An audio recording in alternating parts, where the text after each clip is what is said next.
Good evening friends, అందరూ ఎలా ఉన్నారు?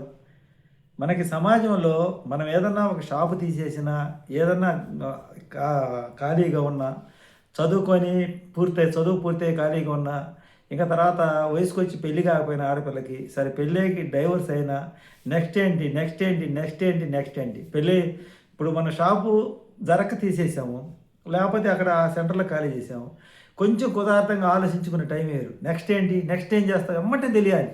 ఏం చేయాలో మనకు తెలుసు. మనం ఎలాగా మనం ఇప్పుడు చెయ్యాలనే వాళ్ళు ఎవరు మనం ఎవరినైనా రూపాయి సహాయం అడిగితే నెక్స్ట్ ఏంటి నెక్స్ట్ ఏంటి అని ఆతృతగా అడగచ్చు. ఒకసారి కాదు, గుచ్చి అడుగుతారు నెక్స్ట్ ఏంటి నెక్స్ట్ ఏంటి నెక్స్ట్ ఏంటి. అది జరక్క తీసేసే షాపు. నెక్స్ట్ ఏదో ఒకటి ఆలోచన చేసుకునే టైం ఉండాలి కదా, కొంచెం ఊపిరి పీల్చుకోవాలి. మనం ఒక నెల రోజులు ఖాళీగా ఉంటే కానీ మనకి ఏదో ఒకటి అర్థం కాదు ఏం చేయాలి ఏందనేది. హడావిడిగా చేసేయటానికి అది జీవితానికి సంబంధించింది కదా. ఏదైనా తేడా జరిగితే మళ్ళీ నా డబ్బులు పోలేంత డబ్బులు నష్టపోవాల్సి వస్తుంది. మళ్ళీ ఏం చేయకుండా మౌనంగా ఉన్నా కొంతకాలం ఇబ్బంది లేదు.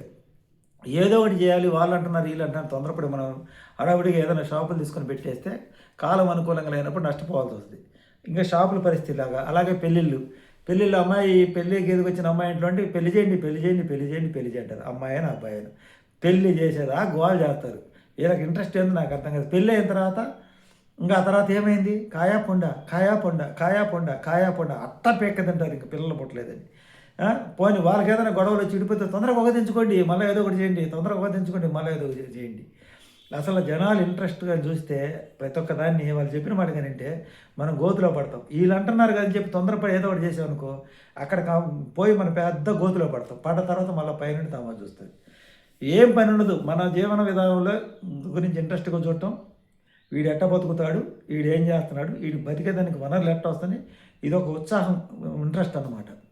వాళ్ళు మనం తొందర పెట్టారనో, వాళ్ళు మనం రెచ్చగొట్టారనో, మనం దబకన షాపులు పెట్టడమో, పెళ్ళిళ్ళు చేయటమో, వ్యాపారాలు చేయటమో ఇలాంటివి కానీ చేస్తే మనం కాపాడేవాడు ఉండడు, నాదుడు కూడా ఉండడు. వాళ్ళకి కేవలం ఎంటర్టైన్మెంట్ అంతే, పక్కన వాళ్ళ గురించి ఆలోచన చేయటం. మీరు గమనించారో లేదో, ఎన్నో సంవత్సరాలు మనం ఎంతోమందితో కలిసి ఉంటాం.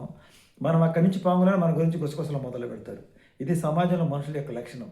వాళ్ళ కోసం మీరు వీళ్ళందరూ నాకు సపోర్ట్ ఉండాలి, బంధువులైనా కావచ్చు, ఇరుగు పొరుగు వారైనా ఎప్పుడు ఎవరికి సపోర్ట్ కాదు. మనమే సపోర్టు. మనకి ఇంకా ఆ భగవంతుడే సపోర్ట్. అంతకుమించి ఏముండదు. ఆత్మ పరమాత్మ మనమే, మన లోపలన భగవంతుడు మనకు సపోర్ట్, ఆత్మస్థైర్యం. ఈ రెండింటిని కోల్పోకూడదు. జనాలు చెప్పినట్టుగా నిన్నామంటే మనం పోయి ఏమంటే పెద్ద గొంతులోనే పడతాం, గోతులో పడతాం. వాళ్ళు చెప్పారు నేను పెళ్ళిళ్ళు చేయడం, వాళ్ళు చెప్పారు నేను తొందరగా అన్నీ వాళ్ళకి అప్పటికప్పుడు అయిపోవాలి. ఒకదాని తర్వాత ఒకటి అందరూ నేను చూస్తున్నా కదా.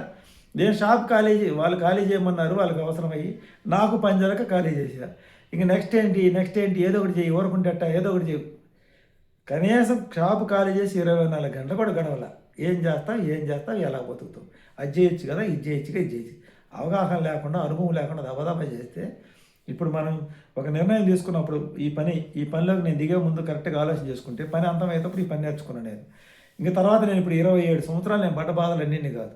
ఇక నెక్స్ట్ మళ్ళీ ఇట్లాంటి పనులు ఎంచుకోకూడదు. మనం ఏదైనా వ్యాపారం, కూలింగ్ షాప్ పెట్టామా, లేకపోతే ఏదైనా పెట్టాలంటే మొత్తం పరిశీలన చేయాలి. అసలు అక్కడ ప్రస్తుతం జరిగే వాళ్ళ వ్యాపారాలు ఎట్టుండి, ఈ రెంట్లు ఎట్టుండి, ఈ అడ్వాన్సులు ఎట్టుండి, ఇది అవసరమా లేకపోతే ఏది అవసరం అనేది ఆలోచన చేసుకోవాలి. మనం ఆలోచన చేసుకునే టైం మనకి ఇవ్వరు. అలాగే పెళ్ళిడికి వచ్చిన పిల్లోడు కూడా వాడికి ఉద్యోగం లేకపోతే ఉద్యోగం లేదంటారు. వాడికి ఉద్యోగం వచ్చిందనుకో పొరపాటున వాడికి అది ఎంత ఉద్యోగం, పెళ్లి చేసుకో. వాడికి ఇట్లా సమాజం అంటున్నారని పెళ్ళిళ్ళు చేసుకోవడం, సంవత్సరానికల్లా విడిపోవడం, గొడవలు పెట్టుకోవడం. సమాజం అంటున్నారు కదా అని చెప్పి ఏదో వ్యాపారం పెట్టడం, నష్టపడటం, అసలుకే మోసం జరిగి ఉన్న ఆస్తులు అమ్ముకోవటం. ఇదే పరిస్థితి. సమాజం గోడు పట్టించుకుంటే మనం సంకనాగిపోతాం. మనకు తెలుసు కదా, మనకు ఎవరు పెట్టరు కదా. మన ఆకలి మనకు తెలుసు. మనకు ఆకలి అయితే మనం ఏదో ఒకటి చేసుకుంటాం కదా పని. ఒకటి చెప్తేనే చేస్తావా? అట్లా ఒకసారి ఎవరు ఇంకా ఇసుకిస్తూ ఉంటారు. అదే పనికి ఇసుకించడం వల్ల చాలామంది ఈ తొందరపడి పెళ్ళిళ్ళు చేసుకోవటం, తొందరపడి ఏదో ఒకటి వ్యాపారాలు పెట్టడం, వీటి వల్ల నష్టపోతున్నారు, కష్టపడుతున్నారు. అందుకని అందరూ అన్నారని ఏది చేయకండి. మీ అంతటి మీకు అన్నీ మనం సాధించగలం, ఏదైనా చేయగలం మనకు అనిపించినప్పుడు చేయండి. పక్కన వాళ్ళు చెప్పేది వాళ్ళకి సెట్ అయ్యేది మన సెట్ కాదు. వాళ్ళకి కావాల్సింది ఎంటర్టైన్మెంట్. సమాజంలో వాళ్ళకి మనం నష్టపోవటమో, లేకపోతే మనం బాధపడటమో, లేకపోతే మనం సంతోషంగా ఉంటే గుసగుసలాడటం. ఎప్పుడు ఏదో ఒకటి అంటారే ఉంటారు. సరే, లోకులు కాకలేని ఊరకం లేదు కదా. ఇది ఈరోజు వీడియో. నచ్చితే లైక్ చేయండి, సపోర్ట్ చేయండి, సబ్స్క్రైబ్ చేయండి. Thank you.